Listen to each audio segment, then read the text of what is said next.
Kuzatuvchilari Matarka hududidan bir xonali yoshlar bor uy chiqqan. Birgalikda ko'rib chiqamiz.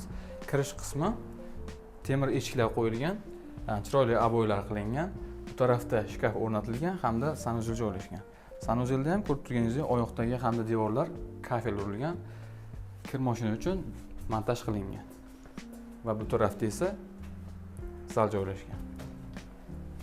Chiroyli aboy holatida podsvetkalar qilingan va balkoni ham mavjud.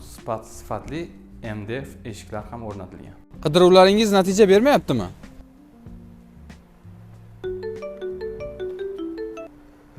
Assalomu alaykum, Refar kompaniyasi savdo menejeri Uchqunbekman.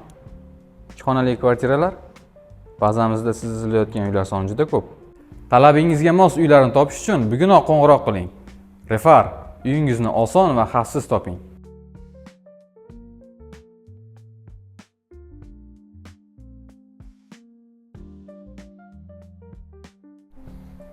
Va bu tarafda esa oshxona joylashgan. Oshxonani ham romlari akfa, gaz plita, vitishga o'rnatilgan, muzlatgich uchun joy ham qoldirib ketilgan. Do'stlar, manzilni eslatib o'tamiz. Matarka hududi Oblgaz yaqinida joylashgan 4 qavatli domlarda 4-qavatida bir xonali 31 kvadratdan iborat yangi remontdan chiqqan uy. Egalari tomonidan $18.500 deb baholanyapti. Albatta kami bor. Quyidagi raqamlarga qo'ng'iroq qilib bemalol savdolashishingiz mumkin. Ushbu uy va shunga o'xshash ko'plab uylar haqida batafsil ma'lumot olish uchun Telegram kanalimizga obuna bo'ling. Refar, siz izlayotgan uylar shu yerda.